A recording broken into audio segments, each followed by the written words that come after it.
안녕하세요. 국내 농구 전문 팟캐스트 에어볼입니다. 저는 루키의 이동환 기자고요. 제 앞에 한 분 더 하겠습니다. 인사하시죠. 네, 안녕하세요. 데일리스포츠 한국의 최정석 기자입니다. 예, 민중 기자가 오늘도 네. 결정했습니다. 중구 형이 지금 약간 개인사와 함께 약간 공적인 일과 사적인 일이 겹치면서 요새 좀 힘든 시기를 보내고 있기 때문에 뭐 연애라도 하나요? 아니요, 그건 좀 아닌 것 같아요. 연애라도 하면 다행인데 그렇다. 네, 그런 건 좀 아닌 것 같고 좀 예. 여러모로 좀 약간 바쁘고 네. 굉장히 정신없는 상황이라서 아마 다음 주쯤에는 그래도 오지 않을까. 네, 지금 굉장히 좀 힘든 시기를 보내고 있다는 것만 좀 알아주셨으면 좋겠습니다. 아니 제가 일정이 안 맞아서 못 올 때는 튀라고 그렇게 하더니 민중 기자 2주 연속 튀네요. 아니 네. 아니죠. 형은 좀 그랬어. 형 더 할 말은 많지만 말할 수 없어요. 알겠습니다. 아무튼 그렇습니다. 그래서 괜히 얘기 꺼냈네. 그래서 민중 기자가 오늘도 없고 저희 둘이서 일단 지난주처럼 일단 진행을 하도록 하겠습니다. 일단 지금 이제 대표팀 얘기가 워낙 핫 이슈이기 때문에 그 이야기를 이제 최영석 기자와 좀 함께 풀어보고 민중호 기자가 또 관련해서 취재된 부분이 있어요. 그래서 민중 기자가 저희한테 좀 관련해서 코멘트를 저희한테 넘겨줬습니다. 민중 기자 자기가 이제 하고 싶은 말들을 방송에 참여를 못하지만 그래서 그 이야기까지 저희가 같이 전해드리면서 대표팀 어떤 선발 논란에 대해서 좀 이야기를 나눠보고요. 그리고 지금 외국 선수 교체 루머가 파다한데 그 부분 관련해서 이야기를 좀 하고 그리고 현재 어떤 리그 진행 상황이라든지 분위기 이런 거 한번 진행을 해보도록 하겠습니다. 네, 가시죠. 사실 뭐 민주 기자가 전화 연결하면은 제일 좋겠지만은 또 워낙 지금 바쁘기 때문에 그리고 또 음질상 최근에 또 전화 연결해서 약간 음질이 안 좋았던 경우가 많아서 사실 제가 민중구 톤은 아니지만 사실 이런 건 이 중구 형이 또 이렇게 약간 욱할 만한 중구 형이 또 그 불을 뿜을 만한 상황인데 제가 일단은 민중구 톤은 아니지만 전달을 해드리는 걸로 이렇게 하겠습니다. 아쉽지만 중구 형도 아쉬워하더라고요. 왜냐하면 또 여기서 버닝을 한번 또 해야 또 민중구다운 어떤 모습 보여줄 수 있는 사실 굉장히 큰 사건이었는데 이게 또 저도 아쉽긴 해요. 이 민중 기자 스타일로 확 때려줘야 되거든요. 아닌 건 아니라고. 또 이제 그 적절할지 적절 안 할지 모르겠지만 그 비유와 함께 또 비유남 아니겠습니까? 또 뭐 피자 뭐 이런 거 나오나요? 먹을 거 얘기 나오나요? 피자 떡 뭐 또 이런 피자 거 나오면서 떡? 이런 거 얘기할 텐데. 아무튼 좋습니다. 그러면 바로 본론으로 들어가죠. 자, 지금 대표팀 선발 논란이 있습니다. 지난주 금요일이었죠? 22일 저녁에 대한민국 농구협회가 본격적으로 발표를 했어요. 이제 2월 중순에 필리핀에서 열리는 이 아시아컵 예선 참여할 12명의 최종 로스터 명단을 발표했는데 이게 이제 그 전부터 이제 이제 저희 선배 중 한 분이신 박지혁 기자, 박지혁 선배님의 어떤 이제 기사를 통해서 어느 정도 알려져 있었고 실제로 이 대한민국 농구협회 발표 그 명단이 정확하게 일치를 했습니다. 일단 뭐 명단 조금 말씀해 주실 수 있을까요, 혹시? 명단 제가 안 들고 있는데. 형이 좀 해주세요. 아니, 자연스럽게 당연히 엄청 막 이렇게 정리를 하고 있길래. 이거 중구 형 거 그거 지금 보고 있어요. 알겠습니다. 그러면 제가 뭐 말씀을 드리자면 저도 지금 명단을 이렇게 쭉 뭐 해놓은 텍스트가 없어서 일단 바로 제가 머리 떠오르는 데 바로 얘기할게요. KCC라거나 그리고 현대모비스 전준범, 오리온 이승현이고요. 그리고 KT는 허훈입니다. KGC 변준영, 전자랜드 김낙현, 삼성 이관희, SK 안영준, 그리고 LG 김실애, DB 김종규입니다. 자, 이렇게 12명이 뽑혔는데 아니죠. 거기에 이제 여준석과 강상재가 있죠. 그렇죠. 여기 이렇게 10명의 이제 상무의 강상재 그리고 고교생 여준석 용산고죠. 이렇게 뽑혔습니다. 자, 처음에는 사실은 여준석과 강상재 이제 합류만 먼저 알려졌다가 나머지 10명은 공개가 되고 있지 않다가 이제 보도를 통해서 알려졌고 이게 이제 또 대한민국 농구협회 지난주 금요일 저녁 공식 발표로 확정이 됐죠. 자, 굉장히 뜨거운 논란이 있어요. 일단 첫 번째 형평성 논란. 이게 가장 핫하죠. 그렇죠. 그러니까 결국에는 지금 현재 상황이 일단은 그 코로나 때문에 국가 간 이동이 자유롭지 않은 상황이고요. 외국을 갔다 오는 해외 입국자는 뭐 여지없이 2주간의 자가격리 기간을 겨쳐야 되기 때문에 사실 KBL이 이 대표팀 일정과 관련해서 이미 한 일주일 남짓 빼놨잖아요. 그렇죠. 휴식기를 갔는데 사실 그걸로는 부족하죠. 왜냐면은 지금 KBL의 일정상으로는 그 모든 경기가 끝나고 나서 입국하고 난 다음 날 바로 이제 거의 리그가 재개되는 그런 상황인데 2주간의 자가격리를 생각하면은 사실상 적게는 3경기 뭐 많게는 4경기까지도 이 대표팀 다녀오는 선수들이 결장을 해야 되기 때문에 또 2주간 만약에 뭐 시설 격리를 하거나 혹은 체육관 그러니까 운동을 못 하는 상황이라면은 몸을 만들게 되면은 최대 한 달까지도 이 선수들이 경기에 뛸 수 없는 상황이 발생을 합니다. 그래서 지금 누굴 뽑느냐에 대해서 굉장히 많은 얘기들이 오갔고 사실 김상식 감독 같은 경우는 처음에는 저연차 선수들 플러스 대학 상무 이런 선수들 위주로 이제 꾸려가겠다라고 얘기를 처음에 의사 표시를 했다고 해요. 그러니까 그 이유는 결국에는 그 KBL 순위 싸움에 영향을 줄 수 주축 선수들을 모두 빼갔을 때는 영향을 줄 수 있고 원래 뽑혔던 선수들을 위주로 뽑게 된다면 뭐 이정현, 뭐 송교창 이렇게 되면은 특정 팀에 이렇게 몰려서 그 팀이 이제 순위 싸움에 있어서 불이익을 받을 수 있기 때문에 어쨌든 그거를 고려해서 좀 저연차 선수들 위주로 좀 데려가겠다. 처음엔 그랬는데 이제 어쨌든 경기력 향상위원회와 함께 협의를 통해서 그 대표팀 명단을 확정하지 않습니까? 근데 경향위에서는 어쨌든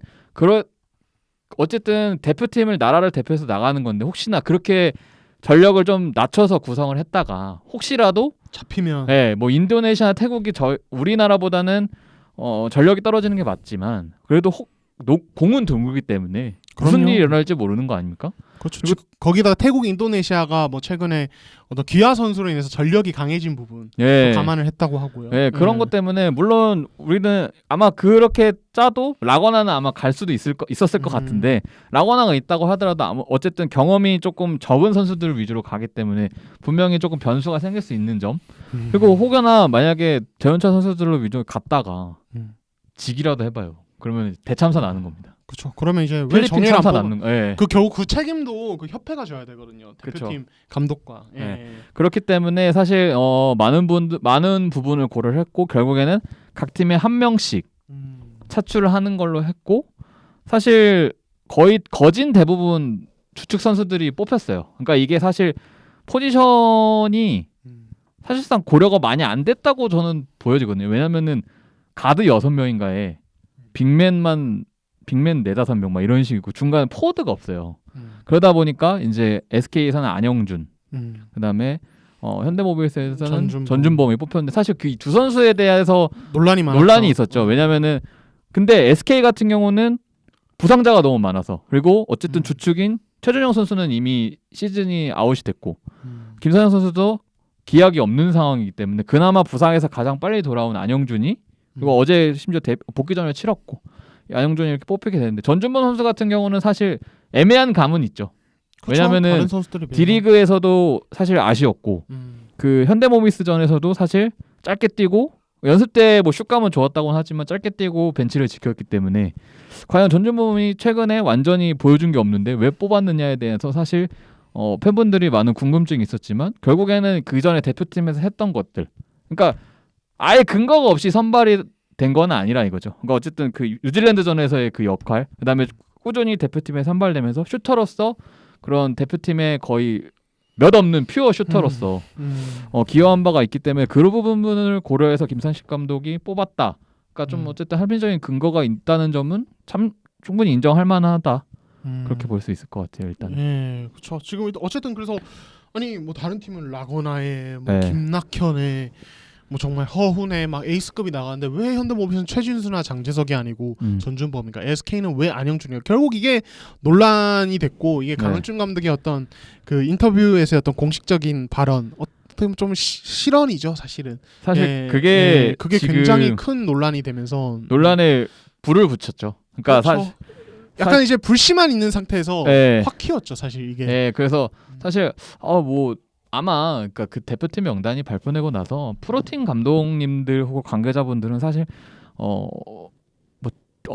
그거를 다 무조건 두 팔 벌려서 환영하는 분들은 사실 많이 없었을 거예요. 사실 없다고 해도 저 과언이 아니라고 봐요. 왜냐면은 구단마다 자기들 입장이 있죠. 자기들 입장이 있기 때문에 그러니까 그거를 불만은 있는데 사실 그거를 겉으로 표출하거나 이런 경우는 사실 드물었고 거의 없었는데 이제 강을준 감독님이 어쨌든 그 형이 현장에 있었다고. 예, 저는 현장에서 그 멘트하는 걸 다 직접 봤습니다. 예, 그 사전 인터뷰에서 어쨌든 얘기를 했고 네. 사전 인터뷰라는 거는 사실상 공식 기자회견과 별 차이가 없거든요. 공식 기자회견이라고 봐요. 왜냐면은 거기서 나온 오프 더 레코드용 말을 거기서 거의 하지 않아요. 예, 요즘에는. 특히나 코로나 때문에 저희가 이제 락커룸을 안 가고 그 인터뷰장에서 공식 인터뷰를 하는 상황에서 거의 공식적인 말들이기 때문에 사실 그런 상황에서 이제 강을준 감독님의 그 멘트는 굉장히 조금 자극적이었다라고 저는 좀 보여지거든요. 그리고 그렇죠. 좀 존중이 좀 부족하다라고 좀 생각이 들어요. 그러니까 이제 저는 현장에 있었던 사람으로서 네.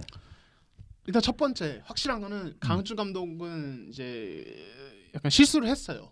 네. 그러니까 실수를 했고 그 발언으로 인해서 굉장히 이제 대표팀 쪽에서 특히 김상식 감독, 추일승 경향위원장이 굉장히 좀 상처를 받았을 것이고 이게 사실은 사의 표명으로 이어진 네. 그런 게 있기 때문에 그 연결선상에 다 있어서 실수인데 또 한편으로는 좀 운이 없었다는 생각도 들어요. 예, 그러니까 그 발표하고 다들 기자들 저도 이제 그날 현장 가서 네. 이제 인터뷰 들어가시 이렇게 준비하고 있는데 네. 이제 그게 대한민국 농구협회 갑자기 발표해서 네. 어떻게 보면은 약간 1등으로 그렇죠.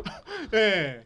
그렇게 되니까 아마 이제 그 강호철 감독 본인도 발표 날 줄 모르고 있다가 물어봤어요 기자들한테. 아 발표 났어요? 그거 확정이에요?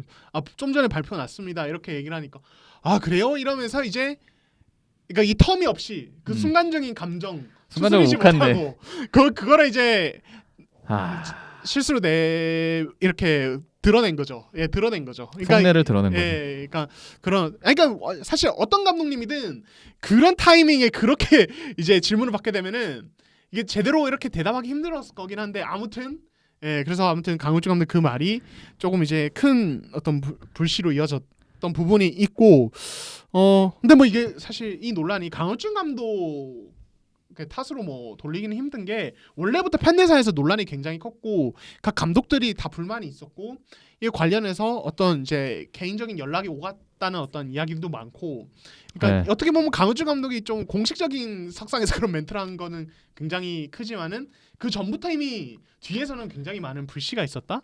뭐 이렇게 얘기를 해도 될 것 같고. 그러니까 불만은 있을 수 있는데 저는 그거를 그 공개적으로 김상식 감독과 뭐 개인적인 연락을 통해서 그런 아쉬움을 표현할 수 있는데 사실 김상식 감독이 그 뭐 선후배 이런 걸 떠나서 국가대표 감독이잖아요. 국가대표 감독이라는 자리는 어쨌든 우리나라를 대표해서 국제 무대에 나가서 우리의 농구를 선보이는 그런 수장이 그걸 대표팀의 수장이기 때문에 그의 선택은 어쨌든 선발 권한에 대해서는 충분히 존중을 받아야 되는 입장인데 사실 강을준 감독님의 말은 그러니까 저는 말 아가 다르고 어가 다르고 이렇게 얘기를 하잖아요. 말이 아 다르고 어 다르다. 근데 그거에 대해서 아쉬움을 표명하되 근데 어쩌겠느냐 약간 이런 식으로 풀었으면은 논란이 안 될 것 같은데 멘트 자체가 할 말은 많지만 하지 않겠다. 그러니까 뭐 나는 다 알고 있고 그거에 대한 분명히 의혹을 난 다 알고 있다. 하지만 여기서는 다 말할 수가 없어. 약간 이런 뉘앙스이기 때문에 이게 더 문제가 심각해진 거고 현장에서도 그렇게 느껴져서 그 얘기 듣는 순간에 네. 뭐 있나 약간 그러니까 이게 뭐 그렇다고 해서 진짜로 뭐가 있는 게 아니라 어쨌든 경향이는 일부 선수들 그러니까 일부 팀에게 그 비중이 일부 팀에게 그 선수들이 몰리는 거를 막기 위해서 일부러 형평성을 고려해서 10개 구단 한 명씩 차출로 합의를 받고 그렇게 해서 배려를 해줬는데 그러니까 경향에서는 최대한 프로의 상황을 배려를 했는데 이제 프로팀 감독은 대표팀의 상황을 배려하지 않았다. 그래서 존중이 부족했다라고 저는 생각이 들고 저연차 나갔다고 해서 그러니까 저연차 나가서 만약에 저는 개인적으로 그래요. 대표팀은 상대가 누구든 간에 항상 최상의 멤버를 꾸려서 나가야 한다고 봐요. 뭐 이번에 코로나적인 어떤 특수한 상황 이런 것과 별개로 무조건 왜냐면은 이 대표팀이라는 것은 사실 매일같이 프로팀처럼 훈련을 할 수 있는 게 아니고 그 선수들이 매일같이 모일 수 있는 게 아니기 때문에 이런 기회 이럴 때 소집 훈련을 하면서 대표팀의 그 주요 전술이나 그 대표팀의 정체성이나 이런 것들을 꾸준히 조금 이런 기회를 통해서 맞춰가야 한다고 보거든요. 물론 코로나 때문에 그게 그런 특수한 상황이긴 하지만 그럼에도 불구하고 저는 그래도 이 정도의 선발은 맞다고 보거든요. 최소한의 그 가져갔다라고 생각을 해요. 근데 근데 이런 상황에서 막 그 주축 선수 뽑아갔다고 무작정적으로 막 그 언론에다 공개적으로 얘기를 하고 이런 거는 저는 솔직히 조금 이게 맞나 싶을 정도. 약간 되게 실망했어요, 전 사실. 이 상황에 대해서. 됐습니다. 예, 일단은 그런 부분이 있고 일단 지금 이제 전준범 안영준 그러면 적합한 선택이었나? 근데 솔직히 근데 저는 이게 좀 논란이 많잖아요. 어쨌든 현대모비스 이득 너무 본 거 아니냐? 저는 안 그래도 지금 굉장히 오해를 많이 받고 있기 때문에 네. 오히려 또 조심스러운데 근데 저는 좀 납득이 돼요. 이 선발이. 왜냐면 아까 뭐 최영석 기자도 좀 언급을 했는데 그러니까 형평성만 놓고 보면 사실 전준범은 안 맞죠. 다른 뭐 허훈이나 김낙현이나 이런 선수랑 비교하면 비중이 사실 훨씬 적죠. 예, 그래서 현대모비스가 사실은 그런 어떤 형평성적인 부분에서 이득을 본 게 있는데, 근데 사실은 지금 김상식 감독이 지금은 사의를 표명했지만 원래는 안 그러고 있었단 말이에요. 네. 그리고 앞으로도 대표팀 감독을 할 수 있는 입장에서 그리고 지난번 월드컵부터 계속 대표팀을 이끌어온 입장에서 자기가 쓰셨던 선수 그리고 계속 데리고 있었던 우리 시스템에서 뛰어봤던 선수, 그러니까 그런 연속성을 고려해서 선발할 수밖에 없단 말이에요. 어느 정도는. 그러니까 허훈이 선발된 것도 그런 맥락. 그러니까 양홍석이 아니라 굳이 허훈을 뽑은 것도 그렇고, 예, 그런 부분이 있어요. 그러니까 전준범 같은 경우 사실은 대표팀에 계속 꾸준히 오래 뽑혔던 선수고 김상식 감독은 원래부터 슈터를 되게 이제 뽑고 싶어 하는데 전준범은 되게 선호하는 슈터 중에 한 명이에요. 원래부터. 그리고 최진수, 장재석은 솔직히 그들이 언제 대표팀에 나갔나요? 저번 아시아컵 때 나갔죠. 장재석 잠깐 대타로 뽑히면 그거 다잖아요. 그 외에는 최진수는 어렸을 때 뽑히고 한 번도 안 나갔고 솔직히 장재석도 그 대타 잠깐 나간 거 외에는 뽑히지 않았던 선수. 그러니까 김상식 감독이 제대로 코칭을 해본 적이 없는 선수들이에요.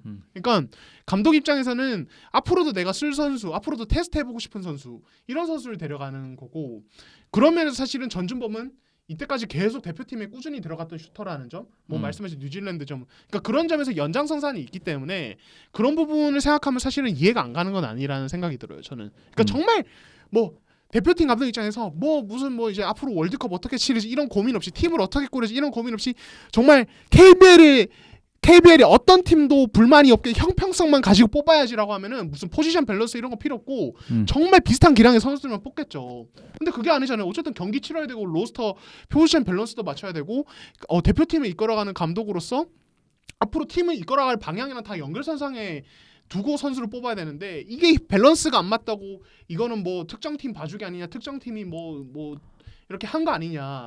이거 저는 조금 너무 또 팬들이 KBL만 생각하는 거 아닌가.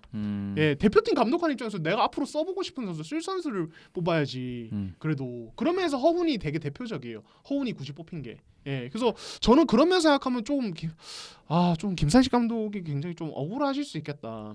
예. 그런 생각이 너무 KBL 중심적으로 다들 바라보시는 것 같아서. 그렇죠. 예. 사실 그 대표팀이라는 거는 어쨌든 그 명예로운 일이라고 항상 선수들이 얘기를 하지 않습니까? 근데 그러니까 그거를 대표팀을 관장하는 그 주체가 어쨌든 대한민국 농구협회인데 그 협회가 아무것도 안 하기 때문에 전 또 이런 일이 일어났다고 생각을 합니다. 지금 아무것도 안 하고 있어요. 이 김상식 감독과 최일승 위원장이 사퇴를 표명하는 이 시점까지도 사실 협회는 그 어떠한 그 대책과 그 어떠한 그게 없이 그냥 일단 이번 거는 넘기자. 왜냐면은 어쨌든 2월까지는 이번 그 예선까지는 하기로 했으니까. 약간 그런 식인 것 같아요. 왜냐면은 근데 그러면 안 되는 게 사실 지금 필리핀에 가서 필리핀 클라크라는 지역에 가서 지금 경기를 치르지 않습니까? 근데 뭐 최근에 제가 듣기로는 최근에 이 필리핀 내 코로나 상황이 좀 안 좋은 걸로 알고 있어요. 그 확진자가 좀 많이 나오는 걸로 알고 있는데 이런 상황에서는 방역이나 이런 거에 대해서 먼저 좀 확인을 하고 이런 대책을 수립하거나 이런 걸 해야 되는데 사실 굉장히 걱정이 됩니다. 저는 차라리 그래서. 왜냐면은 그게 농구협회라서 지금. 농구협회가 과연 이 일을 제대로 할 수 있을까? 그런 의문점이 들어요. 그리고 만약에 갔다 와서 지금 뭐 그런 얘기 있지 않습니까? 그 제가 저희가 저번 방송에 나왔지만 그 축구 얘기를 예, 근데 뭐 최근에 그런 아이디어가 그러니까 없진 않은 것 같아요. 그러니까 뭐 체육관에서 그 운동기구를 넣어주고 그 12명의 선수들, 그러니까 코호트 격리라고 하죠. 그 전체 자체를 코호트 격리 시키는 그 방안을 지금 제시를 했다고 하는데, 그게 웃긴 게 이 KBL 쪽에서 나와서 그게 협회로 전달되는 거예요. 그러니까 그 구조가 말이 안 되는 거예요. 협회가 이미 먼저 알아서 그런 해야죠. 거에 대해서는 협회가 어떻게 갔다 와서 어떻게 자가격리를 하고 어떻게 할 건지는 미리 먼저 협회가 움직여야 되는 주체인데, 그거를 KBL의 의견을 받고 있어.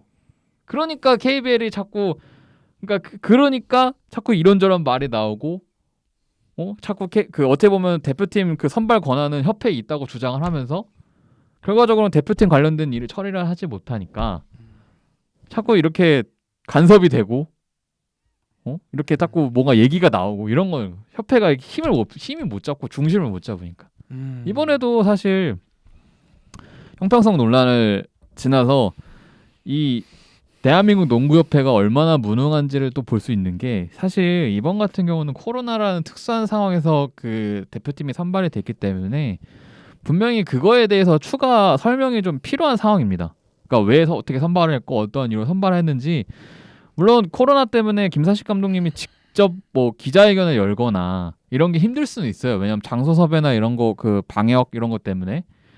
근데 그러면은 보도자료에 그 명단을 내주는 보도자료를 통해서라도 김사식 감독의 멘트나 그런 선발 배경에 대해서 맞아요. 충분히 넣을 수 있어요. 그런 거는 김사식 감독님한테 멘트 하나 받아서 그 본인이 타자 몇 번만 더 치면 돼요. 근데 있었나요? 저희가 받은 보도자료는 그런 게 전혀 없었어요. 건조하게 참고하세요. 그냥 그리고 뭐 언제부터 언제까지 인도네시아랑 붙고 태국이랑 붙고 필리핀이랑 붙고 다시 누구랑 어디서 언제까지 하고 합니다. 그리고 2월 13일날 소집합니다. 이게 끝인 거예요. 그러니까 처음부터 그 안영준과 그 전준범을 둘러싼 그 선발 배경에서부터 그 근거 없는 루머들이 퍼지고 의혹이 커지고, 애시당초 그런 얘기를 해줬었어야지. 근데 아무것도 안 하고 지금도 아무것도 안 하잖아요. 저도 그러니까 원래 뭐 이제 지금 농구 쪽은 대표팀 선발에 관해서 굳이 뭐 협회나 감독이나 그 강화위원회 경향위에서 뭐 설명을 해오지 않았다고는 하는데, 뭐 그거는 이제 오케이. 근데 이번은 굉장히 특수한 상황이고 논란이 있는 상황이기 때문에 저는 좀 스스로 알아서 그 논란을 없애기 위해서라도, 불식시키기 위해서라도 합리적인 어떤 공개적인 설명을 했으면은 이런 오해를 좀 줄이는 데 도움이 되지 않았을까 생각이 들어요. 예. 그 중구 형하고 통화를 하다 들은 건데, 김사식 감독님이 오히려 얘기를 하고 싶어 하셨다고 해요. 선발 배경에 대해서. 왜냐하면 충분히 그러니까 어쨌든 형평성이나 이런 거에 대해서 충분히 설명을 해야 되기 때문에 김사식 감독님이 먼저 했는데, 중구 형 말에 따르면 그 협회 주변에서 오히려 말렸다라고 약간 그럴 지경이니까 이게 굉장히 갑갑한 상황이고. 민종 기자의 멘트 좀 그럼 들려주실 수 있어요? 네, 여기서 자, 여기 화면에 잘 안 보이는데 여기가 지금 중구 형의 멘트를 받아서 제가 읽어드리도록 하겠습니다. 현재의 국가대표 문제는 근본적 원인은 소통보다는 기본 매너의 부재가 아닐까? 사실 경향인 및 김상식 감독은 나름 KBL을 위해 배려한 상황, 국제대회 그리고 국가대표 선발에 있어 최정예 선발은 당연한 권리. 그러나 코로나19로 인한 시설격리 2주라는 리스크로 인해 한 팀당 한 명씩 선발한 건 대단한 배려. 하지만 몇몇 프로팀들은 핵심 선수를 내보내지 않기 위해 이런저런 부탁을 하기도 했고, 또 강을준 감독은 공개적으로 언론이 다수 모인 자리에서 불만을 그대로 노출.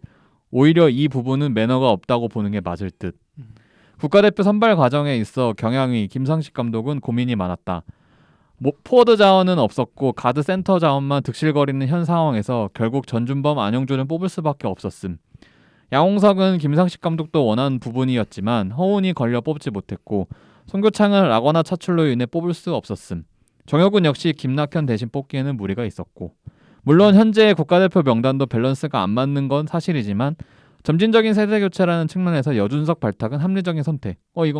이거는 여준석은 되게 기대가 되는 부분이니까요. 그리고 자꾸 이제 여기서부터 이제 자꾸 민중구 스타일이 나와요. 그리고 자꾸 태국 인도네시아랑 붙는데 정예 멤버가 왜 필요하냐? 대학 플러스 상무 아니면 신예급으로 나가도 된다라는 말들이 나오는데, 지난해 2월 예선에서 우리는 태국에게 진땀승을 거뒀고 인도네시아한테는 1쿼터를 지고 들어갔음.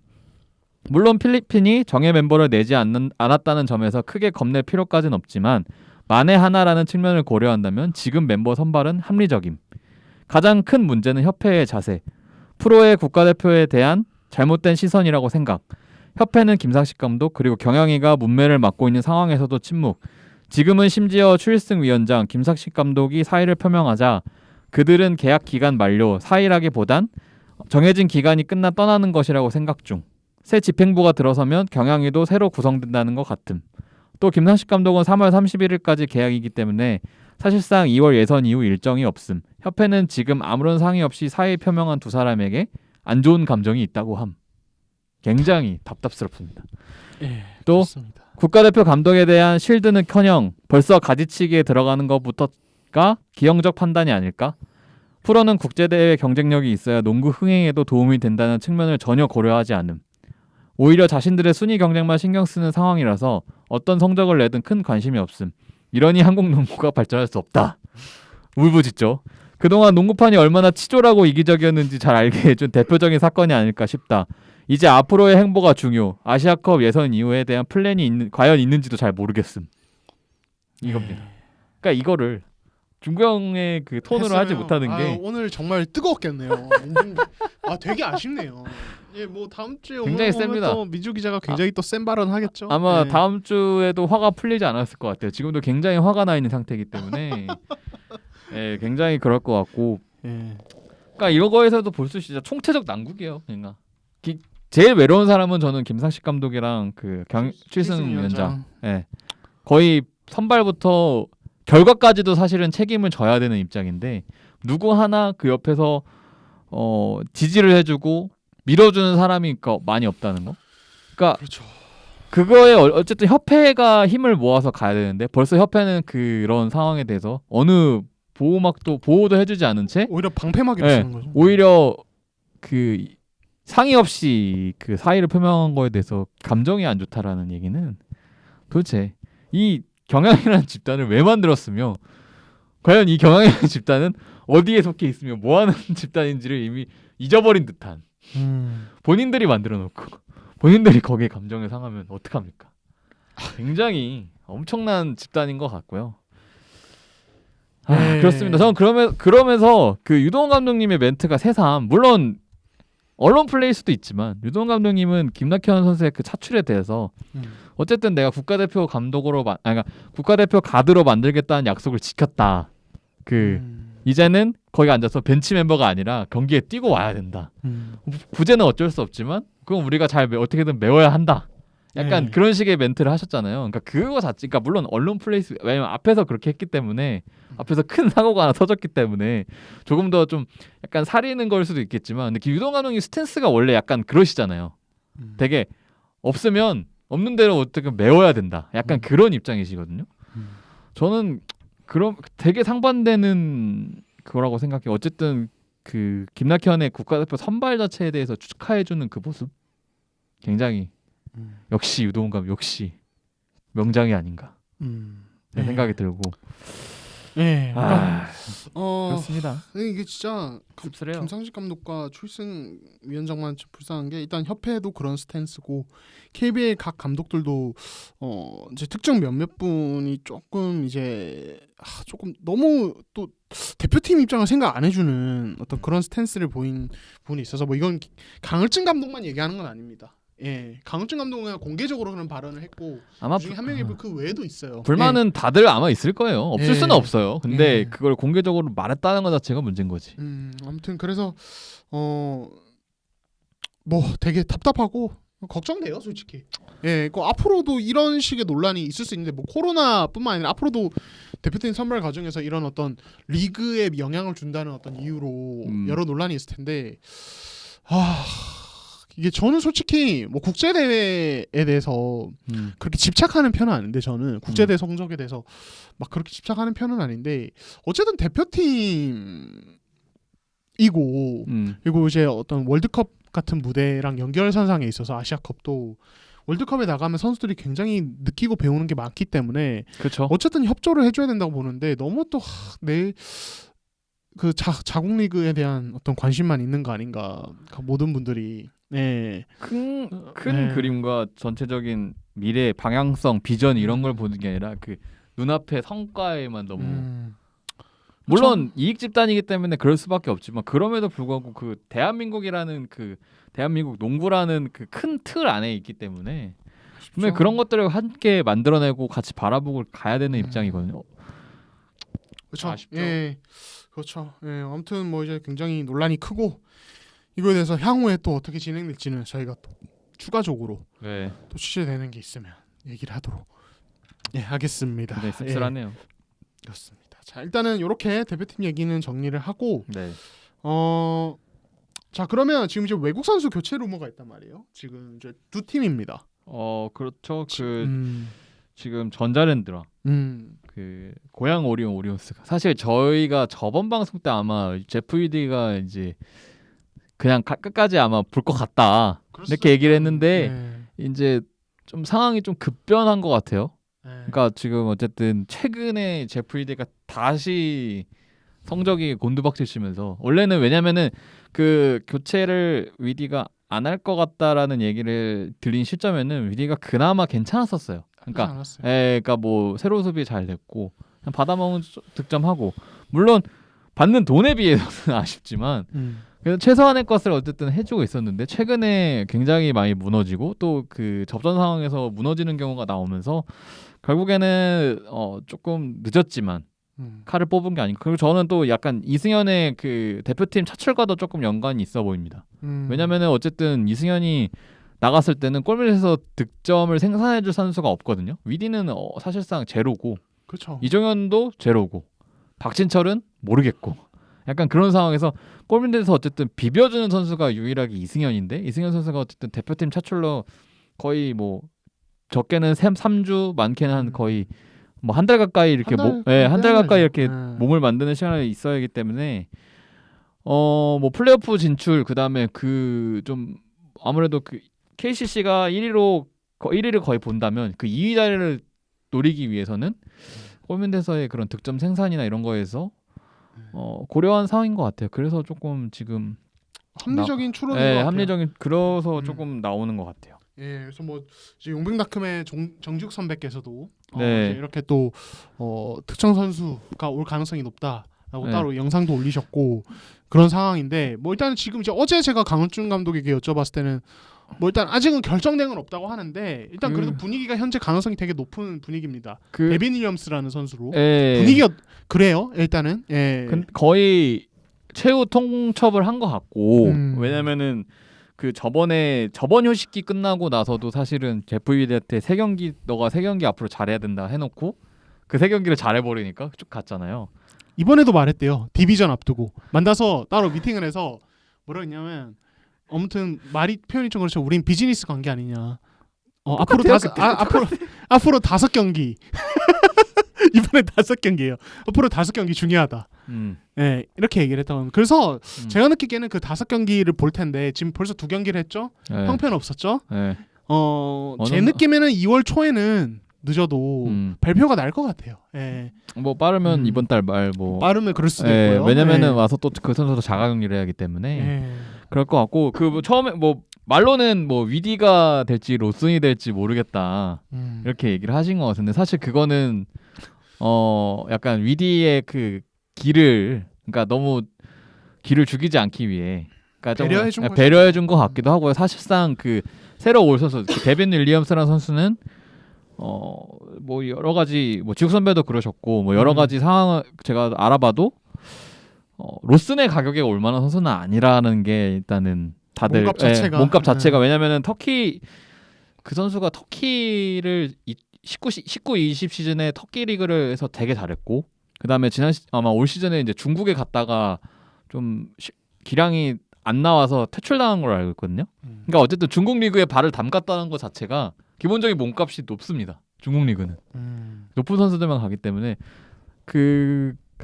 아마 매우 유력하게 제프 위디가 거의 바뀌면은 제프 위디가 바뀔 것으로 보이고요. 뭐 제가 그렇습니다. 일단은 뭐 윌리엄스가 와서 잘 해주면 좋겠죠. 왜냐면은 19-20 때 터키 리그 때 되게 잘했던 걸로 영상이랑 기록 보니까 되게 잘했던 걸로 나와서 이 선수가 오면은 사실 그 오리온에 전에 없던 좀 활발한 골밑 공격, 포스트업도 치고 좀 비벼주고 이런 거를 좀 해줄 수 있지 않을까 기대. 왜냐면 위디가 그런 걸 안 했으니까. 네, 그렇게 보고 있습니다. 예. 자, 그리고 지금 전자랜드도 네. 이제 에릭 탐슨 교체설이 있죠. 현재로서는.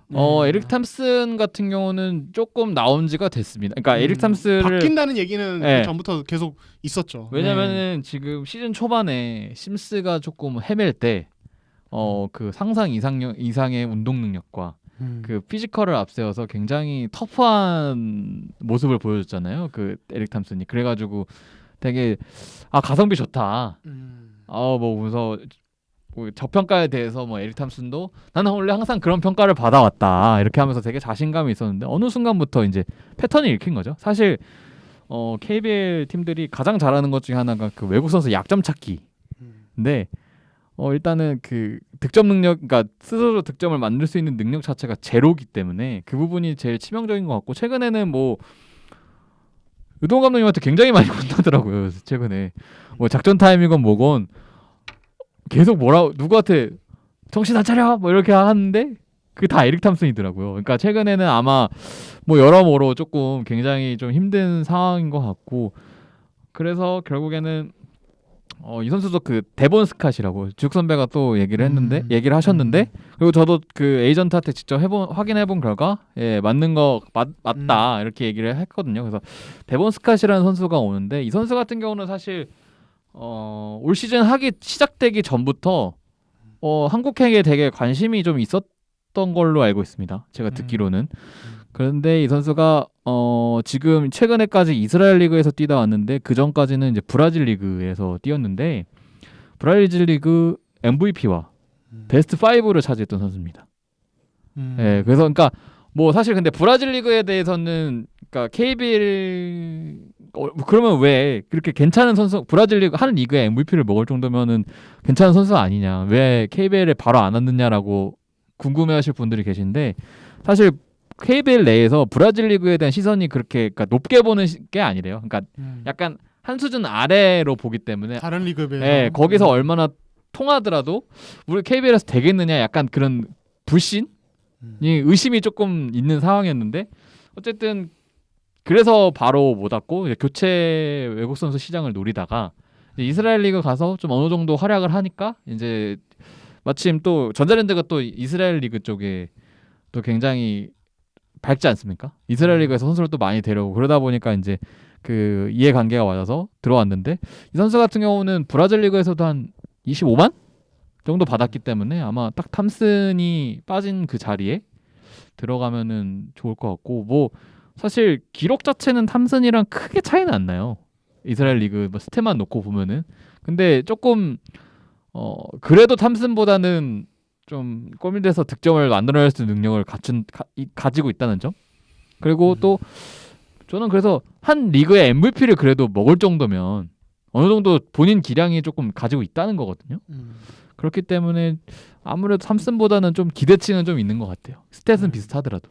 그렇죠. 지금 일단은 전자랜드가 외국 선수들의 어떤 득점력에 대해서 좀 의문이 좀 계속 있었던 상황이고 특히 에릭 탐슨은 좀 심했죠. 심스는 최근에 많이 올라왔어요, 사실은. 예, 그리고 최근엔 진짜 코트 자체를 되게 넓게 쓰고 있어서 그리고 제가 느끼기에는 종혁은 이대현과의 조합도 괜찮아요. 예, 그래서 심스는 뭐 굳이 뭐 바꿀 이유가 없는 그런 상황이었던 것 같고 에릭 탐슨이 나올 때 어떤 이 득점 생산 자체가 되게 안 되는 부분 여기서 사실은 되게 힘든 게 있었기 때문에 합리적인 선택인 것 같고 뭐 일단은 이거는 좀 지켜봐야겠죠. 향후에 와서 기량이나 이런 뭐 것들 오리온 같은 경우는 조금 걸릴 수도 있고요. 그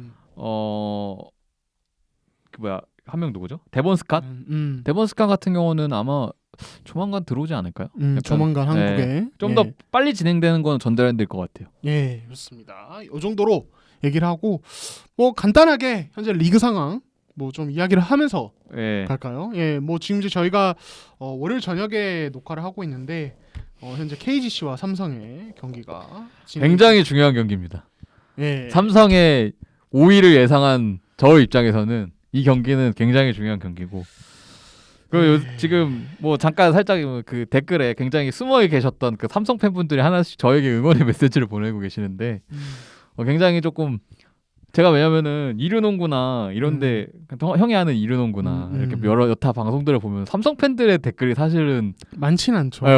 많이 없어요. 왜냐면은 삼성 얘기를 하면 항상 좋은 얘기가 안 나오잖아요. 그렇죠. 근데 그 와중에 숨어 계시다가 그래도 뭐 제가 삼성 팬분들 때문에 5위를 바라본 건 아니고 저는 어쨌든 개인적인 그 근거를 가지고 5위를 본 건데 마침 이렇게 나와주시더라고요. 굉장히 감사드리고 이 자리를 빌려서 굉장히 감사드린다는 얘기를 하고 싶고 앞으로도 삼성의 5위. 예. 오늘 경기 진짜 중요합니다. 예. 뭐 일단은 그래서 오늘 경기 결과에 따라서 이제 최영석 기자의 예언 맞을 수 있느냐. 일단 근데 스타트는 0대6으로 했어요. 예, 지금 3대9로 지고 있습니다. 아, 지고 있다고요? 예, 그렇습니다. 예. 아무튼 그렇게 말씀을 드리고 네. 일단은 이제 현재 순위표 다시 한번 말씀드리겠습니다. 네. 1위 전주 KCC 12연승 달리고 있었는데 어제 이제 SK에 졌는데 지금 이제 송교창 같은 경우는 뭐 뉴스로도 나왔지만은 기사로도 나왔지만 발목 부상이 그렇게 심하진 않다고 해요.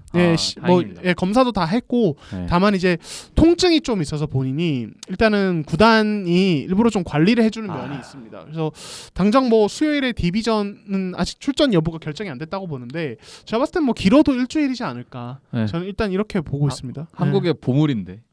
그럼요. 아껴줘야죠. 송교창은 최고의. 그래서 MVP잖아요. 이게 MVP 후보잖아요. 네, 그러면서 이제 KCC가 제가 저번에 말했던 연승 후에 연패에 빠지느냐 안 빠지느냐 그거가 묘하게 맞물렸어요 지금.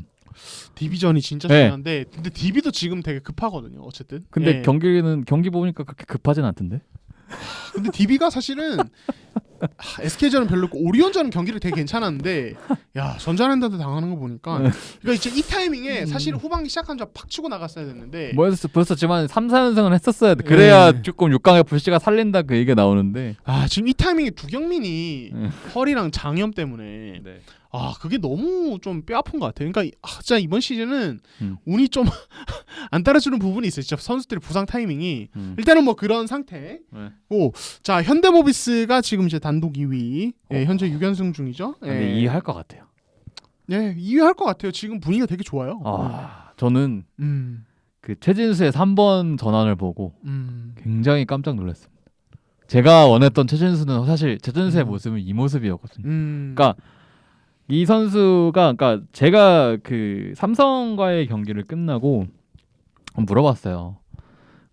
원래 제가 왜냐면 한 2시즌 전인가 그 인터뷰를 했을 때 그때가 딱 한창 그 이승현 선수가 전역을 하고 나서 공존 문제가 나왔을 때 4번 뛰다가 3번으로 넘어가고 뭐 이 이슈가 딱 그때 제가 최진 선수랑 따로 한번 인터뷰를 한 적이 있는데 그래서 제가 그때 물어봤어요. 4번과 3번에 대해서 솔직한 생각이 어떠냐는데 4번이 오히려 편하다고 그러거든요. 그러니까 3번을 왜 어렵냐 했더니 내가 키가 2m가 넘고 물론 내가 마른 체형이지만 근데 자기보다 작은 선수들을 따라다니는 거에 대해서 굉장히 조금 약간 부담을 느끼더라고요. 왜냐면은 그러니까 뛰는 보폭 문제도 있고 그다음에 워낙 민첩한 선수들이 많기 때문에 그거를 자기가 일일이 따라가기 체력 소모도 심해서 조금 걱정이다라고 이렇게 얘기를 하더라고요. 근데 물론 그거에 대한 걱정은 지금도 있는 것 같은데 너무 잘하던데. 근데 그래서 유작 감독님한테도 저는 그러니까 사실 그 삼성전에서 왜냐면 장민구 선수가 나올 때 최진수와 매치업을 시키지 않을까 하고 물어봤더니 유작 감독님이 4번으로는 절대 안 쓰겠다라고 딱 못을 박으시더라고요. 그렇죠. 1번에서 3번 무조건이에요. 무조건 그렇게 딱 못을 박으시고 4번은 장민국이 나와도 장재석이나 함지훈이 막는다. 그러니까 딱 정확히 해주고 그러니까 결국에는 외곽 자원으로 쓰겠다는 거잖아요. 그래서 최진 선수가 뭐 말하기를 하나부터 열까지 지금 다 뜯어 고치고 있다고 지금 그러고 있는데 그래서 걸음마를 다시 떼는 기분이다. 근데 자기 너무 재밌다라고 하더라고요. 그래서 저는 더 좋은 것 같아요. 그렇죠. 실제로 뭐 휴식기 동안에 되게 많이 디테일한 부분을 많이 이제 현대모비스 코칭 스태프가 좀 코칭을 해줬다고 하더라고요. 여러 가지 어떤 2대2 수비 움직임이나 이런 것들 많이 가르쳐줬다고 하고 저도 사실 처음에 최진수가 왔을 때는 3번부터 4번까지 좀 폭넓게 쓰지 않을까, 멀티 포지션으로 쓰지 않을까 싶었는데 유작 감독은 그렇게 생각 안 하더라고요. 왜냐하면 장재석, 함지훈이 있기 때문에 굳이 그렇게 할 이유가 없다라는 판단이고, 심지어 이번에 맥클린까지 오면서 더더욱더 그럴 필요는 없어졌고, 그러니까 왜냐면 뭐 이제 뭐 간트가 그대로 있으면 간트, 최진수, 뭐 장재석 이런 식으로 쓸 수 있으니까. 근데 더더욱더 그런 생각은 없고, 유작 감독은 이제 플레이오프까지 봤을 때 최진수는 에이스 스타퍼 역할이고, 어제 오리온전 같은 경우도 이대성을 막기 위해서 내보냈어요. 예, 근데 이제 오리온이 그걸 의식해서 일부러 라인업을 꽈가지고 이종현을 내보내고 이래가지고 좀 이제 그 부분은 나중에 경기 끝나고 유작 감독이 언급하더라고요. 오리온이 일부러 최진수가 이대성 막지 못하게 라인업을 그렇게 바꿔서 냈더라. 그 라인업 보고 바로 1쿼터 시작할 때 그러면은 그렇게 매치업이 안 되면은 지역 방어 쓰자 해서 바로 3-2로 바로 경기를 시작했거든요. 그러니까 그 정도로 최진수의 역할은 정해져 있어요. 너는 무조건 스윙맨이고 상대 에이스 락다운 디펜더야. 외곽. 실제로 3라운드 때부터 보면은 삼성의 뭐 이제 김동욱이라든지 뭐 이런 식으로, KCC 이정현 전담 마크 시켰거든요. 앞으로도 계속 그렇게 갈 거예요. 곧잘 하더라고. 그러니까 그 왜 본인이 이렇게 앞겁을 먹었나 싶을 정도로. 그러니까 왜냐면은 본인이 그거 부담감을 진작부터 느꼈으니까 왜 그랬을까 싶을 정도로 되게 잘하더라고요. 그러니까 그게 중요한 것 같아. 이게 그러니까 그냥 시키는 거랑 이렇게 시키면서 이거 이렇게 해야 된다라고 디테일한 코칭을 해주는 거랑 또 완전히 선수 입장에서 달라요. 그냥 시키면은 그냥 막연하게 해야 되는 거고, 시키면서 이런 부분은 이렇게 하면 된다라고 다 하나하나 좀 코칭을 해주면은 안심을 하면서 아 이렇게 하면 되는구나 해서 이제 길을 보면서 갈 수 있는 거죠. 그런 부분에서 좀 차이가 있는 것 같고. 예. 그래서 그 지금 휴식기 끝나고 나서 현대모비스의 좀 긍정적인 부분 하나 더 하자면 그 득점 루트가 되게 다양해졌다는 거. 그러니까 그 전까지 잘 나갔을 때는 삼영진과 션롱, 그렇죠. 그리고 뭐 김국찬, 전준범, 뭐 투맨 게임이나 이런 걸로 해서 득점을 몰아쳤으면은 지금은 뭐 최진수도 나올 수도 있고, 최진수도 터질 수도 있고, 뭐 장재석 쪽에서도 좀 득점이 더해질 수도 있고, 이러다 보니까 유작 감독님이 그 부분에 대해서 되게 긍정적으로 바라보시더라고요. 어쨌든 길게 봤을 때 한두 명의 득점을 몰아쳐서 하면은 많이 지는 경기가 나오는데, 그러니까 모든 선수들이 다 고르게 활약을 하면 강팀이 되는 길이다. 이거는 강팀이 되는 길로 만들어가고 있다. 이렇게 얘기를 하시더라고요. 굉장히 경기력이 너무 좋아서 진짜 이해할 것 같아요.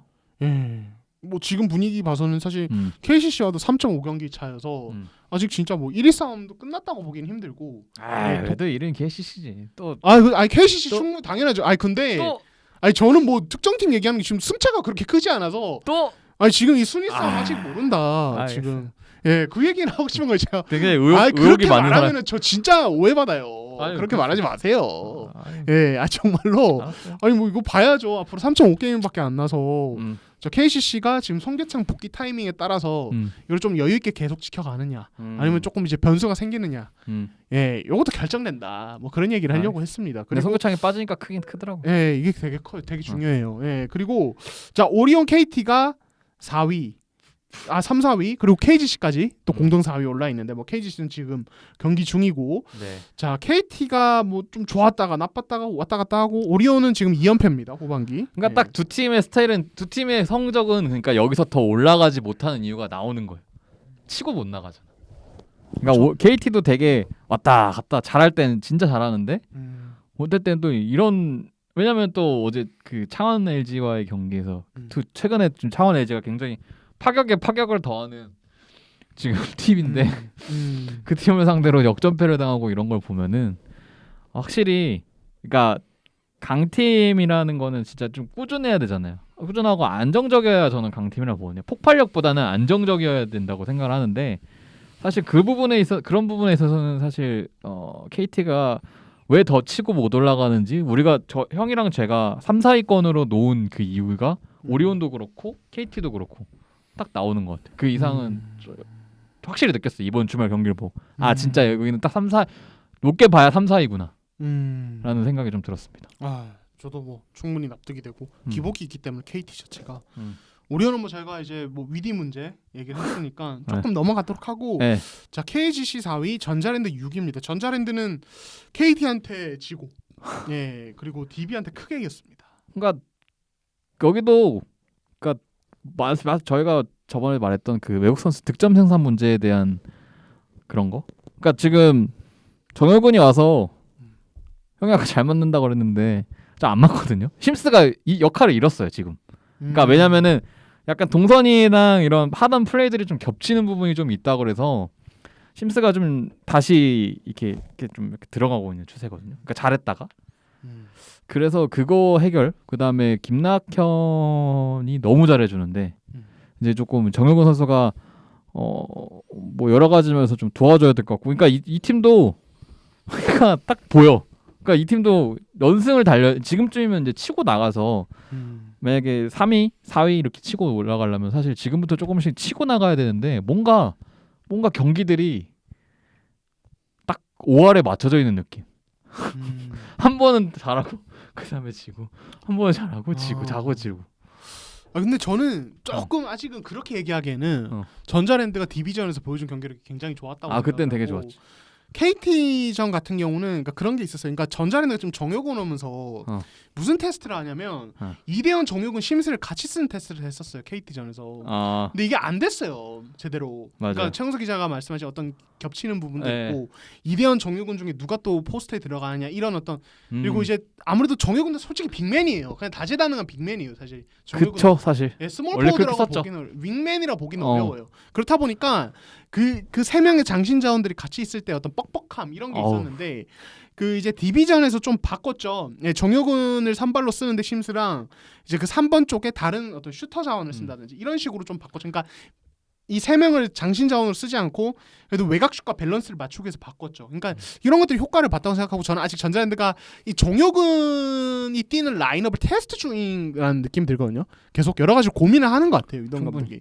그래서 이 부분은 저는 조금 지켜봐야 된다. 저는 여전히 정효근 효과는 좀 있을 거라고 보고 있어서. 그럴 정도. 예, 정효근이 워낙 다재다능하기 때문에. 정효근이 있었을 때 잘한 그러니까 강상재랑 붙였을 때 되게 위력이 좋았잖아요. 그때도 보면은 정효근은 오히려 포지션상은 조금 뭐 3번이라고 분류되지만 좀 더 골밑의 공략을 최정하고 강상재가 오히려 외곽에 나와서 슛을 던져주고 그러다 보니까 자연스럽게 공간이 쫙쫙 벌려지면서 그래서 잘 될 거거든요. 근데 이대현 같은 경우는 강상재보다는 조금 더 골밑에서 그 정도 슈팅력은 아니죠. 네, 그 정도로 외곽에서 빵빵빵해서 던져주고 약간 슈터? 스팟업 슈터까지는 솔직히 안 되잖아요. 물론 슛을 가지고 있지만 그렇기 때문에 거기에 대한 동선 조정은 제가 봤을 때는 이대현하고 뛸 때 정효근은 본인이 좀 더 던져야 되는 건 맞는 것 같아요. 이대현이 그렇죠. 조금 더 들어가고. 네, 그렇죠. 사실 그게 더 효율적이긴 해요. 정효근이 베이스라인 쪽에서는 여기서 더 위력적이어서 정효근이 아니라 이대현이 네. 그래서 이거는 좀 조정이 필요하고 좀 적응이 돼야 되는 단계인 것 같아요. 왜냐하면 이대현이 정효근이랑 뛰는 것도 그렇게 많지는 않았거든요. 챔프 2년 전에 2019년에 챔프전 때 플레이오프 때 그때 복귀했을 때 그때 이제 뭐 잠깐 하고 거의 없었기 때문에 맞아. 제대로 맞춰볼 기회가 그러니까 이대현이 이 정도 레벨로 올라와서 제대로 맞춰볼 기회가 별로 없었기 때문에 요건 조금 지켜봐야 된다. 근데 저는 그래도 좀 긍정적으로 보는 편. 왜냐면 제가 또 타 방송에서 전자랜드 4위 얘기를 했기 때문에 여기서도 형 높게 받지 않았어요? 그쵸. 여기서도 지난주에 맞다 얘기했다. 벌써 우리 방송 까먹었네. 아니야. 또 그러니까 지난주에 이러니까 자꾸 할 말이 많은데 하지 않는 그게 계속 나온다니까요. 그렇죠. 지난 방송에서도 제가 전자랜드 4위 이내로 간다 얘기를 했죠. 그래서 저는 전자랜드를 믿습니다. 예, 그렇습니다. 굉장히 재밌는. 예, 그렇습니다. 자, 그리고 삼성 우리가 얘기 좀 했으니까 삼성은 넘어가도록 하고. 삼성 하나 덧붙일 게 지금 삼성이 제가 좀 안타까운 게 이 임동섭과 김준일의 그 존재감이 사라졌습니다. 이 선수들이 임동섭은 너무 부진하던데요. 그러니까 지금 아마 삼성 팬분들이 궁금해하시는 게 임동섭을 왜 많이 안 쓰냐, 약간 그런 부분이잖아요. 사실 왜냐하면 어쨌든 주축이잖아요. 임동섭은 사실 입단 당시부터 되게 기대를 많이 받았고 특히 그 1617 때 챔프전 갔을 때는 그때는 되게 잘했고 근데 지금 딱 기조가 그러니까 결국에는 삼성의 기조는 결국엔 수비 퍼스트거든요. 그러니까 수비가 어느 정도 돼야 그거에 맞춰서 이제 선수 기용을 짜고 이상민 감독이 그 수비에 대한 그 약간 집착이라고 할 정도로 굉장히 수비를 강조하고 있는데 사실 임동선 선수가 그 과정에서 조금 수비 이해도나 적극성이나 이런 것들이 떨어져서 자연스럽게 출전 시간이 줄어들고 있거든요. 그러다 보니까 이제 본인도 나섰을 때 사실은 우왕좌왕하는 경우도 많고 그게 대표적인 게 현대모비스전이잖아요. 3쿼터에 아주 정말 최악이었습니다. 임동석, 김준일 둘 다. 김준일 선수 같은 경우는 뭐 수비에서는 잘했다고는 하지만 김준일 선수는 사실 공격에서 더 많이 까먹었고요. 제가 그 경기를 보고 있는데 저 두 선수가 해줘야 된다고 이상민 감독이 결국에는 이 두 선수가 좀 안정적으로 가져갔으면 좋겠다라고 바람을 드러냈는데 그 두 선수가 사실은 저는 삼성전 때, 그러니까 현대모비스전 때 말아먹었다고 해도 과언이 아니거든요. 아무것도 안 했으니까. 둘이 합쳐서 2점인가 넣었어요. 2점인가 4점 넣었을 거예요. 그 임동섭은 10분 정도밖에 안 뛰고 김준일은 21분 정도 뛰었는데 둘 다 코트 마진은 완전 마이너스. 이게 그러니까 결국엔 그 수비를 잘해도 넣어야지 이기는 경기 아니겠습니까? 그러니까 그리고 그 두 선수가 해줘야 되는 부분들이 있는데 그게 안 되다 보니까 되게 뻑뻑해지는 것 같고 그러다 보니까 지금 41살인 김동욱이 물론 너무 잘해줘서 너무 대단하다고 생각하지만 김동욱이 이 페이스를 지금 시즌 마감 때까지 쭉 이어갈 수 있을 거라고 장담할까요? 그러진 못할 거예요. 왜냐면은 나이가 지금 저도 몰랐는데 41살이더라고요 올해. 그렇죠. 그렇기 때문에 사실 이 선수는 딱 포인트 써서 딱 중요할 때만 딱 투입해서 힘 몰아쓰고 빠지고 이렇게 해야 되는데 주차 시간이 굉장히 많아요 요새. 뭐 20분씩 넘는 거는 거의 기본인 것 같고 요새. 그렇기 때문에 사실 이 두 선수의 그 굉장히 아쉬움. 더불어서 이관희 선수까지 지금 최근 약간 침체. 세 선수가 공통적인 문제가 수비가 좀 안 돼요. 그 수비에서 이상민 감독의 그거를 신뢰를 받지 못했고 그리고 또 하나 문제 케네디 믹스. 믹스에 대한 교체를 물어보시는 댓글이 있는데 아마 믹스는 교체는 움직임은 당분간은 당분간이 아니라 좀 없지 않을까. 왜냐면 어쨌든 힉스의 소개로 이렇게 해서 합류를 했고 사실 원래 기량으로 따지면은 지금 이 가격에 못 오는 선수인데 지금 힉스의 그 친구 찬스 써가지고 굉장히 페이컷해서 들어온 선수기 때문에 원래 기량은 되게 좋거든요. 근데 모르겠어요. 지금 뭐가 문제인지. 그러니까 본인 연습은 많이 하고 있다고 그래요. 그리고 여자친구도 최근에 입국을 해서 또 여자친구가 농구 선수 출신이래요. 그래서 여자친구한테 코칭도 받고 본인이 좀 노력을 하고 있다고 하는데 이게 기본적으로 중거리 슛이 좀 들어가줘야 본인이 좀 뭐 돌파를 해서 들어가거나 포스트업을 치거나 이런 게 좀 더 위력을 발휘할 수 있는데 그게 슛이 안 들어가다 보니까 본인이 지금 전체적으로 플레이가 다 막힌 느낌이다라고 좀 얘기를 하시거든요. 모르겠어요. 여기서 근데 더 나아질 얼마나 그걸 뚫고 나오느냐가 좀 중요할 것 같은데 사실 지금의 모습은 다시 고반 데려야 되는 거 아니냐 이런 말이 나올 만해요. 너무 못하고 있으니까 지금. 네. 아무튼 삼성 팬 최정석 기자. 팬은 아니에요. 긴 삼성 이야기 잘 들었습니다. 삼성 얘기를 삼성 얘기 왜 이렇게 그러니까 유난히 강조하는데요. 그러니까 삼성 얘기를 그 어느 곳에서도 아마 듣기 좀 힘드실 거예요. 잘 안 들어. 비중이 굉장히 적은 팀인데. 그렇죠. 근데 저는 약간 장난이고. 좋았습니다. 내용 굉장히 좋았고 임동섭의 부진. 김준일 임동섭의 동반 부진은 되게 데미지가 크죠. 왜냐하면 삼성이 되게 주축으로 삼았던 자원들이기 때문에. 왜 그럴까요, 근데 진짜. 근데 저는 뭐 김준일이야 지금 시즌 중에 큰 부상을 당하고 돌아온 거라서 그래서 조금 이제 정상 참작의 여지가 있다는 생각은 드는데 근데 임동섭은 솔직히 납득이 좀 힘든 부분이 있어서. 그러니까 그 삼성이 못 키운 건가 아니면 임동섭이 성장이 안 된 건가 막 많은 생각이 좀 있을 것 같아요. 좋습니다. 자 이렇게 삼성 얘기하고 SK 8위, LG 9위, DB 10위입니다. 저 SK 같은 거 지금 안영준이 복귀를 했어요. KCC 전에 어제 복귀를 해서 굉장히 좋은 모습 보여줬고요. 뭐 확실히 이 선수의 그 3&D로서의 능력은 SK에서 진짜 필요한 것 같고 사실.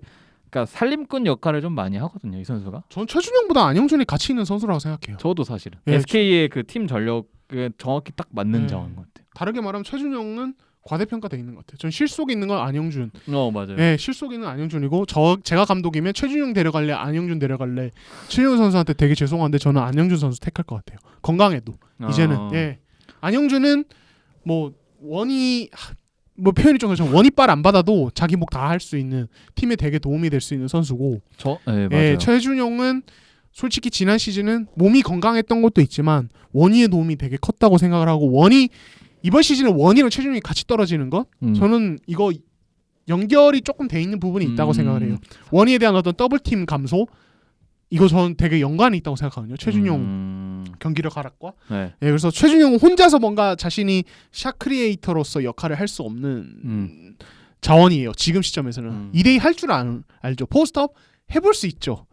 그게 해보는 정도. 예, 해볼 수 있죠. 그게 끝이기 때문에 최준용은 이제 이 SK의 트레이션 게임에서 어떤 핸들러 역할 여기서는 위력적인데 그 외에는 글쎄요. 저는 그 정도로 지금 최준용에 대한 평가가 많이 내려갔습니다. 그래서 이번 시즌 부상이 많았잖아요. 뭐 이렇게 얘기할 수 있는데 최준용이 최근 몇 년간 자꾸 아팠던 거 생각하면 이것도 결국에는 그 선수의 역량이 아닌가. 이제는 최근 한 3, 4년 데이터를 봤을 때 그렇죠. 사실 몸 관리에 대한 아플 때가 더 많았잖아요. 몸 관리에 대한 부분이 굉장히 문경원 감독이 좀 아쉬워하는 부분이기도 했고. 그렇죠. 그리고 저도 그래서 안영주 선수의 조금 롤이 좀 늘어났으면 좋겠다라는 바람을 있어요. 그러니까 이 선수가 보면은 평균 득점도 한 10점 언저리일 거예요. 아마 10점이 좀 안 되거나 항상 딱 그 9점 몇 점대.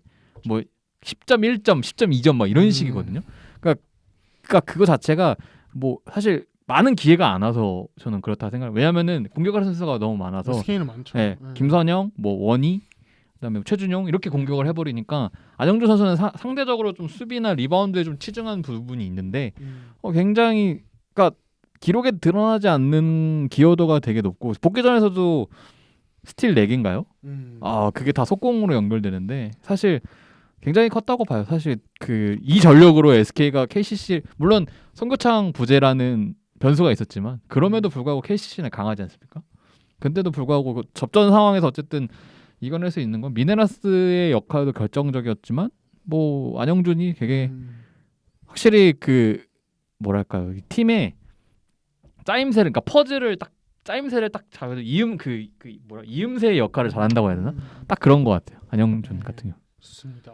자, 그래서 안영준 칭찬하면서 최준용 비판도 좀 같이 해봤고 LG는 테리코 화이트 왔단 말이에요. 후반기 3경기 치렀어요. 좀 어떻게 보세요?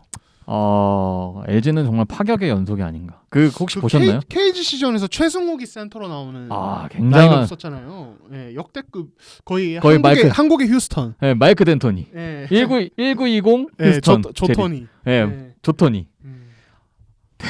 저 좀 충격 먹었거든요. 깜짝 놀랐어요. 근데 진짜 와, 앵간한 웬만한 감독 보시면 그러니까 사실은 지도자 입장에서 한국 지도자 입장에서 웬만해서는 하지 않을 선택이거든요. 근데 그거 보면서 와 진짜 과감하시긴 하다. 그러니까 뭐 결과를 떠나서 그런 걸 해보는 시도하는 것 자체가 되게 쉽지가 않은데 NBA에서도 사실 마이크 덴토니 감독의 그 빅맨 카펠라를 트레이드하면서 코빙턴을 데려오고 하면서 그런 일련의 과정들 가지고 굉장히 화제가 됐잖아요. 왜냐면 그것도 미국에서도 파격이었어요. 사실. PJ 터커가 2m가 안 되는 PJ 터커가 2m 10이 넘는 괴물들을 막아야 되는 그런 상황을 어쨌든 만들었고 그걸로 통해서 농구를 하는 걸 보여주는 것도 되게 신선했는데 그게 그것보다 좀 새로운 시도가 어떻게 보면 좀 적다고 볼 수 있는 좀 보수적이라고 볼 수 있는 KBL에서 그런 모습이 나왔다는 것 자체가 그 상황이 딱 그때였거든요. 그러니까 물론 KGC도 오세근이 안 뛰었어요. 4쿼터에. 그 4번 자리에 문성곤이 이렇게 막 들어가고 뭐 박형철 뛰고 막 이런 상황이었어요. 그냥 스몰 라인업끼리 상대였죠. KGC도 맥컬러도 나왔고. 맥컬러 자꾸 밖에서 어차피 노니까.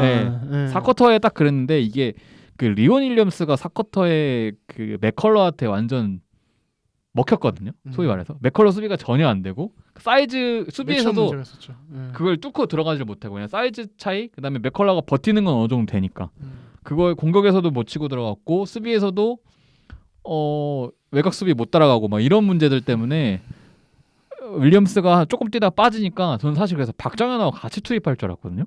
근데 리온 윌리엄스만 빼고 화이트가 들어오면서 갑자기 스몰 라인은 물론 되게 신선했고 효과는 좀 봤다고 생각을 해요.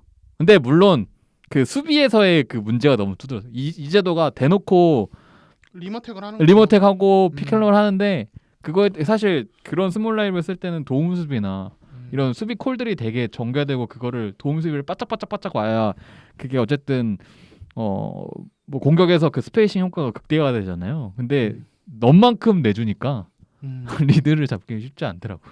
그렇죠.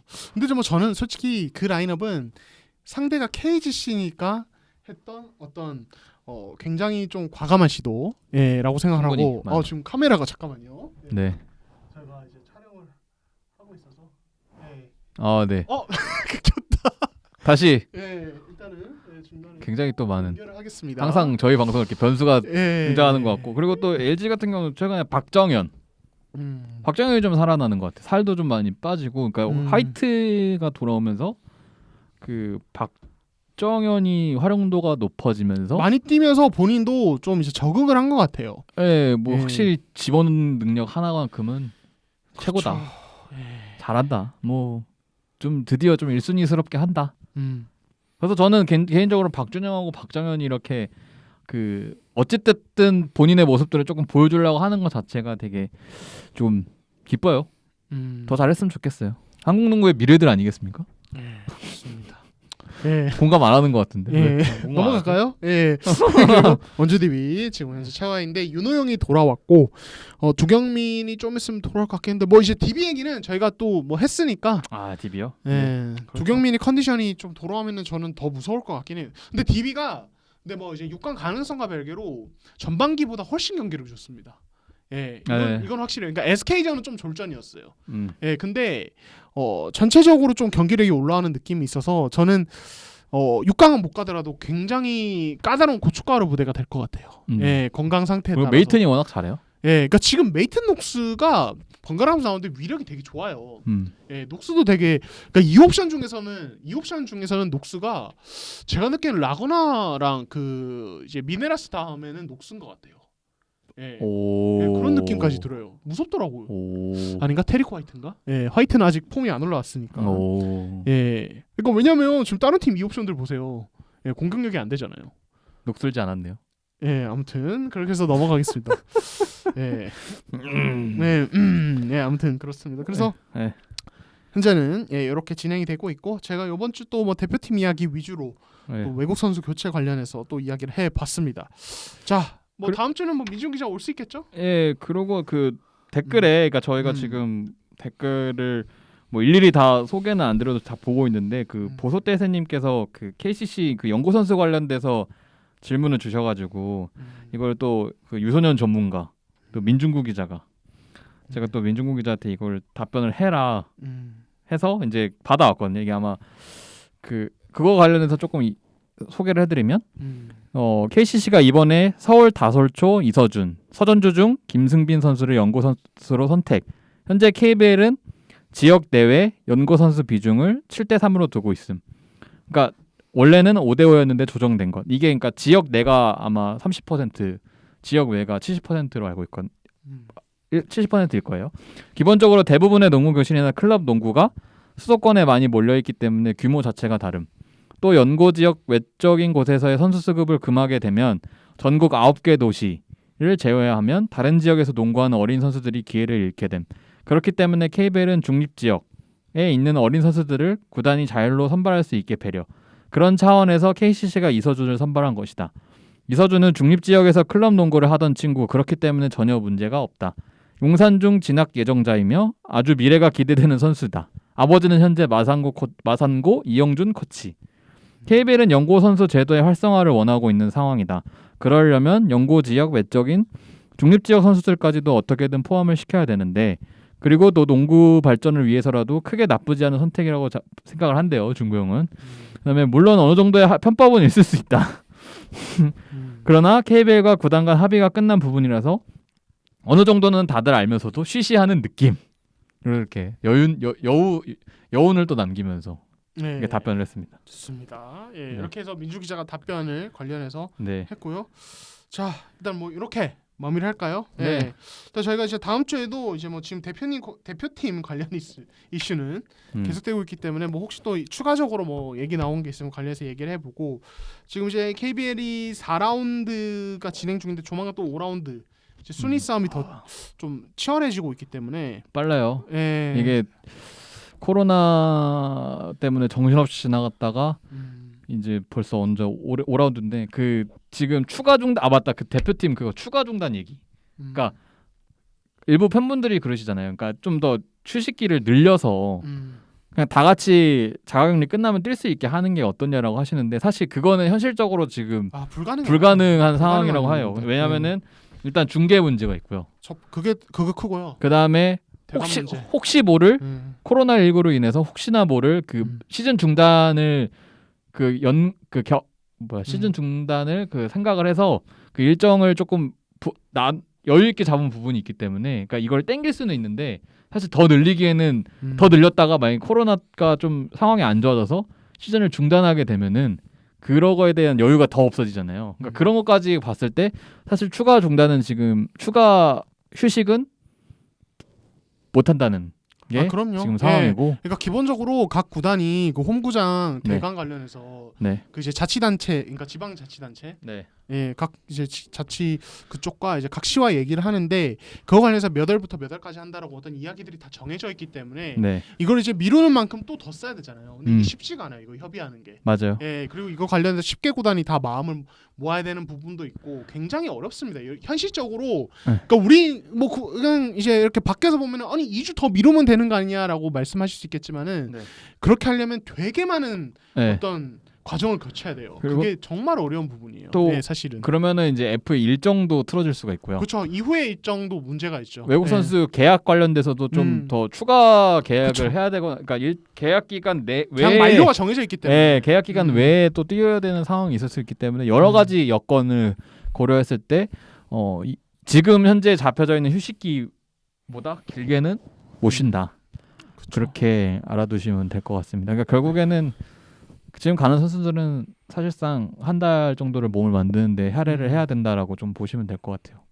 이왕 이렇게 된 거 4전 4승 시원하게 재밌게 하고 그래서 그 이제 향후에 아까 뭐 최영석 기자 언급했지만 2주 격리 기간 동안 운동을 어떻게 하느냐가 관건인데 아무튼 이제 오늘 제가 확인한 바로도 이제 KBL 구단들과 이제 이 대한민국 농구협회 쪽 관련해서 이야기를 나누고 있는데 근데 이게 장소 찾는 게 쉽지 않은 것 같더라고요. 이 코호트 격리를 할 아무래도 그렇죠. 왜냐면은 완벽하게 격리돼야 되니까 격리되고, 체육관과 숙소가 다 같이 완벽하게 격리될 만한 그러고 뭐 이제 뭐 그 운동기구를 넣는 문제, 그다음에 훈련 상황 문제, 그다음에 방역 문제. 그렇죠. 뭐 이제 저 한 관계자가 얘기하신 건데 만약에 그러다가 선수 중에 치킨 배달 시켜 먹으면 어떡하냐? 혹시 설마 근데 선수들이 야식을 먹기 때문에 그 격리 중에 이제 그런 일이 벌어질 수 있어요, 진짜로. 그러니까 뜻밖의 상황이 나올 수 있어요. 맞아. 그러니까 그런 배달 시켜 먹으면 그러면 격리 대상자가 배달 시켜 먹는 거잖아요. 그쵸. 이런 문제. 그리고 그러면 음식이나 이런 거 이제 여러 가지 생활 비품 이런 거 갖다 줘야 되는데 이건 또 누가 맡을 것이냐? 대한민국 농구협회가 이거 제대로 할까요? 이런 이제 다양한 문제들. 그러니까 사실은 각 구단 외국 선수들 입국해서 2주 격리할 때는 그 해당 팀 구단 관계자가 담당자가 굉장히 세심하게 신경 쓰면서 물건 다 갖다 주고 쓰레기 바깥에 버려놓으면 그거 다 봉투 이제 재활용 해서 다 치워주고 다 할 수 있어요. 근데 이거 누가 할 거예요? 이것도 인력이 들어요. 또 맞아요. 이거 누가 할 것이냐 이런 것들. 그러니까 이거 굉장히 복잡한 문제여서 저는 이제 어떻게든 잘 됐으면 좋겠는데 이것도 일단 상황을 좀 봐야 될 것 같습니다. 근데 제일 베스트는 역시 어떻게든 격리할 수 있는 공간을 찾아서 그거 좀 마음 모아서 하는 건데. 그렇죠. 거기서 이제 그 선수들끼리 같이 훈련도 하고 뭐 연습 경기라도 뛰면서 그렇게 하는 게 제일 최선인데 이게 협회 제가 봤을 때 그거 해도 주도는 대한민국 농구협회는 아예 뭐 제대로 못 하고요. 그래. 이거는 KBL 구단들이 또 힘 모아서 하게 될 것 같아. 하게 되더라도. 벌써 그러니까 지금 움직이는 시작점 자체가 KBL이라니까요. 협회에서 먼저 제안을 해서 이렇게 KBL에서 안을 짜는 건 아니라 제안도 지금 안 하고 있으니까 제안이 이렇게 올라가죠. 정말 하는 게 없습니다. 일단 이렇게 정리하고 그러면 마무리하겠습니다. 저희는 다음 주에는 또 민중 기자가 올 수 있도록 해서 같이 이렇게 참여하도록 하겠습니다. 그러면 다음 주에 뵙겠습니다. 감사합니다. 감사합니다.